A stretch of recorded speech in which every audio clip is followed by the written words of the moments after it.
Ditadura começou quando Jânio Quadros, em 1961, deixou de governar o Brasil por conta do que ele mesmo chamou de forças ocultas. O vice-presidente que o sucedeu foi João Goulart, conhecido como Jango, que investiu em organizações populares e sociais. Como o parlamento, os militares, os empresários, os partidos e até mesmo a igreja temiam que o Brasil se tornasse socialista. As tensões políticas aumentaram no país. Para evitar uma guerra civil, Jango deixou o território brasileiro e se refugiou no Uruguai. Assim, os militares tomaram o poder.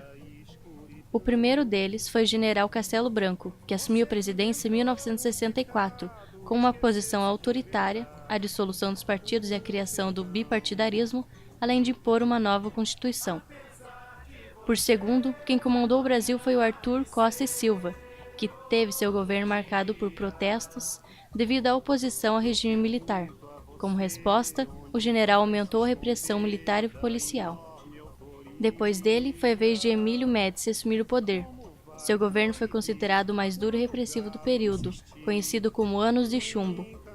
Os jornais, teatros, músicas, filmes e expressões artísticas sofreram com a censura nessa época.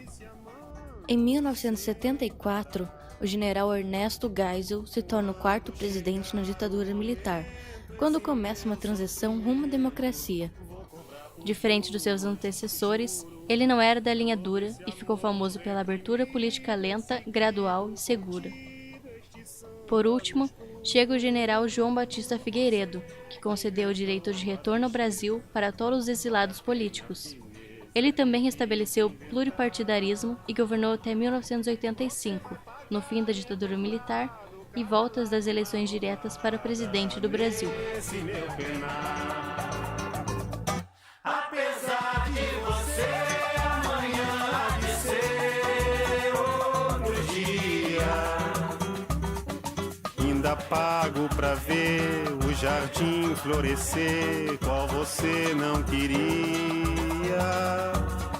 Você vai se amargar vendo o dia raiar sem lhe pedir licença. Oi, seja bem-vindo. Meu nome é Caroline e começou agora mais um programa Gabaritando. O tema do nosso programa de hoje vai ser História. E dentro de História a gente vai tratar a ditadura militar e as consequências da época. Para participar do nosso programa de hoje, a gente convidou aqui a professora de História, Júlia Marnardes Lopes, que vai estar junto com a gente respondendo as principais questões sobre esse tema e também dando algumas dicas para os vestibulandos. A gente está também aqui com a Rebeca Lima, que ela é estudante do terceirão, vai estar cursando vestibular no final do ano. A gente está também com o Lô Videroff, que está fazendo cursinho e também vai prestar o vestibular no final do ano. Se você tiver alguma dúvida relacionada à ditadura militar e quiser mandar para a gente, pode enviar pelas nossas redes sociais, pelo Facebook ou pelo Twitter. Você pode enviar as perguntas para a gente com a hashtag #EuVouGabaritar. A Rebeca e o Lô estão aqui hoje com a gente, que eles vão participar do nosso quiz Gabaritando, que vai começar agora. Para você aí de casa que não conhece as regras do nosso quiz Gabaritando, são 2 participantes. Para eles, a gente vai fazer 3 perguntas relacionadas ao nosso tema de hoje, que é a ditadura militar. Cada uma das perguntas, com a resposta correta, vai valer 5 pontos. E eles vão ter 10 segundos para responder. Quem ganhar mais pontos vai acabar ganhando o prêmio aqui do nosso programa Gabaritando. Dá para começar, gente? Então vamos para a nossa primeira pergunta. Nos últimos anos do regime militar, a gradual abertura política implicou iniciativas do governo e de movimentos sociais e políticos. Um dos marcos dessa abertura foi, letra A, o estabelecimento de novas regras eleitorais que determinaram eleições diretas e imediatas para presidente, ou letra B, a lei da anistia, que permitia a volta de exilados políticos e isentava militares que haviam atuado na repressão política. Tem 10 segundos para responder.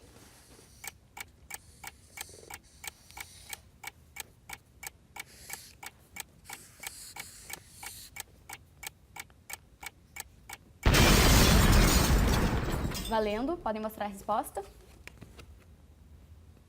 A Rebeca respondeu letra B e o Lô também respondeu letra B. Tá correta a resposta, professora? Tá correto, isso mesmo. Foi a lei da anistia, né, que promoveu o retorno dos exilados, incluindo aí várias personalidades e pessoas que tiveram que deixar o Brasil, como o Betinho, né, o sociólogo que fez a campanha contra a fome no Brasil.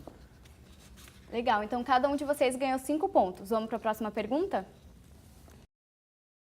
O período denominado Milagre Brasileiro estendeu-se de 1969 a 1973, promovendo o crescimento do PIB na média anual de 11,2% e mantendo uma inflação média anual de até 18%. Destaca-se como elemento estrutural da política econômica desse período, letra A, a postura oposicionista que dificultou a aprovação de medidas defensoras do modelo de desenvolvimento, ou letra B, a dependência financeira internacional estimulada por empréstimos externos garantidores da inversão de capitais estrangeiros. Podem responder.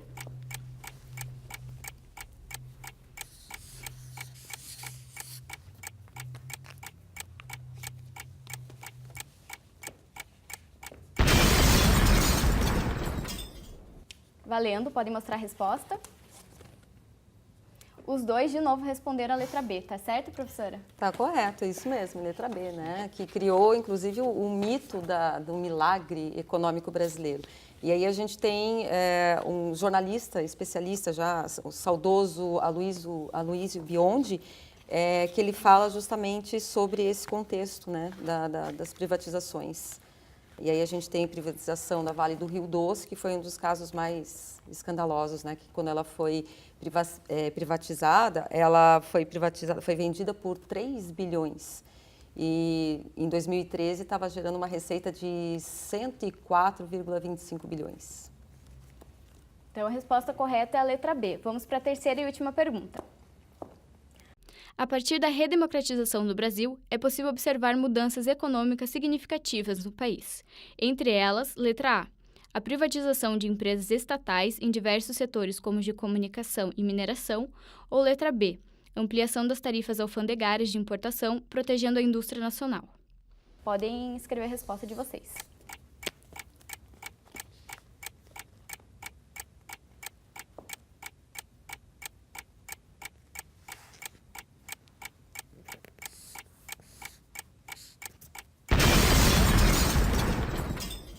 Valendo, podem mostrar a resposta de vocês. Os dois responderam letra A, os dois estão sincronizados, os dois acertaram as 3 perguntas do nosso quiz. Os dois ficaram com 15 pontos cada um, então os dois vão receber a premiação do nosso quiz, que a gente vai entregar no final do programa. Parabéns, estão afiadíssimos em ditadura militar para o vestibular. E parabéns para os dois, eu gostaria de agradecer a participação de vocês. A professora vai comentar agora qual que é o motivo da letra A ser a correta. A questão A, né? A privatização das empresas estatais e com os meios de comunicação, mineração, o que gerou aí uma questão bem complicada em relação à questão econômica, né? Como eu comentei na questão anterior. É a letra A mesmo, privatização. Dentro do contexto neoliberal, né? Uhum. Ficaram afiadíssimos os dois para o nosso quiz, os dois acertaram as 3 questões. Rebeca, história é uma disciplina muito difícil para você? É uma disciplina que você domina? Na verdade, eu sempre gostei muito de história e tenho facilidade nessa matéria. E você pretende seguir uma carreira que tem a ver com história também? Sim, eu vou fazer direito, né? E daí tem bastante história. E você, Lu, a história é uma matéria fácil para você? Você sempre gostou? Eu tenho facilidade nela e sempre gostei também. E você já sabe qual curso que você pretende fazer? Publicidade. Publicidade tem outras opções também? Só publicidade? É sempre bom ter um leque bom de cursos que a gente vai cursar? Não, só publicidade mesmo. Publicidade? Então, esses foram os 2 participantes do quiz de hoje. Os 2 vão ser premiados. Vocês vão receber o prêmio no final do programa com a nossa produção. É um vale de livro. E a gente volta no próximo bloco com mais dicas para vocês. Se vocês quiserem participar do nosso programa e enviar a pergunta relacionada à ditadura militar, pode entrar nas nossas redes sociais, no Twitter ou no Facebook com a hashtag Eu Vou Gabaritar. Envie a nossa pergunta para a gente. As 2 perguntas mais votadas vão ser respondidas aqui no programa pela professora Júlia. Até daqui a pouco.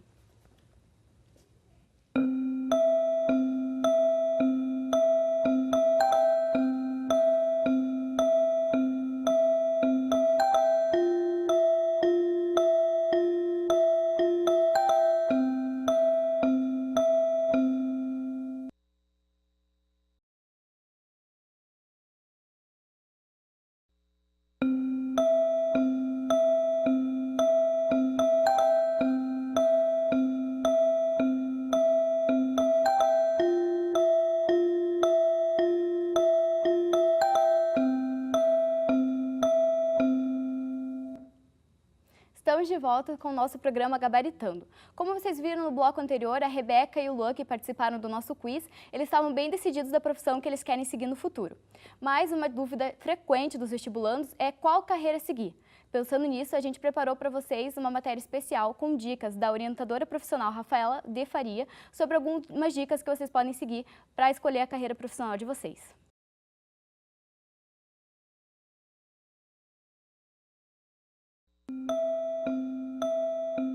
O autoconhecimento é um ponto fundamental para que a pessoa consiga tomar uma decisão em relação à escolha de carreira. O outro aspecto é conhecer os cursos, as profissões, o mercado de trabalho, porque também não adianta a pessoa se conhecer e não ter noção da realidade profissional. O que são as coisas que nos deixam animados? Outras que nos incomodam? O que isso quer dizer da minha forma de encarar o mundo, das minhas expectativas em relação às pessoas? Então, tudo isso, olhar para si, é um primeiro movimento para trabalhar o autoconhecimento. Quando a pessoa está fluindo, seguindo de maneira que está sentindo se crescer, desenvolver e motivado, a pessoa fez a escolha certa. Caso contrário, tem que repensar. E agora a gente continua com a participação da professora Júlia Manardes Lopes, que é professora de História. Professora, foi fácil para você optar pela profissão de professora, de historiadora? Na realidade, foi um processo meio demorado, porque eu tinha outra profissão, eu era guia de turismo, em virtude dessa profissão que eu fiz a graduação em História. E, posteriormente, eu comecei a dar aula e me apaixonei, né? Tem que ter paixão pelo que faz. E foi muito difícil para você, estava numa profissão e acabou trocando completamente? Foi uma decisão muito difícil para você? Não, na realidade não, foi bem tranquilo, bem tranquilo. E assim, como eu falei, eu me apaixonei pelo cotidiano da escola, em estar no meio dos jovens, então foi bem tranquilo, e questão bem tranquila. A gente falou aqui para vocês no começo do programa que a gente ia passar um espaço exclusivo para vocês mandarem as perguntas relacionadas à ditadura militar. A gente selecionou as 2 perguntas mais votadas aqui que a professora Júlia vai responder para a gente agora. A primeira pergunta que foi enviada, professora, foi do Guilherme Mateus, e ele quer saber se os Estados Unidos apoiaram a ditadura militar aqui no Brasil. Sim, não somente aqui no Brasil, mas em todos os países da América Latina em que houve o contexto, né, de uma ditadura civil-militar, houve a participação direta dos Estados Unidos. Inclusive, o presidente João Goulart, ele não reagiu justamente porque ele sabia que se houvesse uma reação, haveria uma guerra civil, então, por isso, ele se retirou, né? Então, houve apoio, sim, dos Estados Unidos. A segunda pergunta que enviaram para a gente foi da Júlia Hell, e a pergunta que ela fez foi: a tortura fazia parte de militares radicais ou de decisões do Estado? Na realidade, a tortura fazia parte, foi um elemento do Estado, né? A partir da instituição do ato institucional AI-5, foi retirado o habeas corpus da Constituição, e habeas corpus é que tenhas o teu corpo. Então, a partir dessa retirada, foi instituído pelo Estado, né? Ou seja, a pessoa podia ser torturada, que não ia ser, o Estado não seria punido, né, em relação, não teria que responder. Então, houve participação efetiva do Estado. E a gente vê resquício, né? Resquício não, a gente vê elementos dessa tortura, foi tão violenta e tão forte que hoje a gente ainda, né, tem essas práticas em vários meios aí que a gente percebe, né, do uso da força através do Estado, né? Então, foi instituído pelo Estado. Além dessas perguntas relacionadas à ditadura militar, a gente queria saber também se você podia passar algumas dicas para os estudantes que vão cursar o vestibular esse ano, principalmente na prova de História. 2 dicas. A primeira é tentar relaxar antes da prova, procurar estar em contato com a natureza, que faz muito bem. E na hora da prova, ler com atenção, se tiver alguma questão que você não esteja, né, lembrando, recordando, vai para outra, lê novamente e manter a calma. É isso.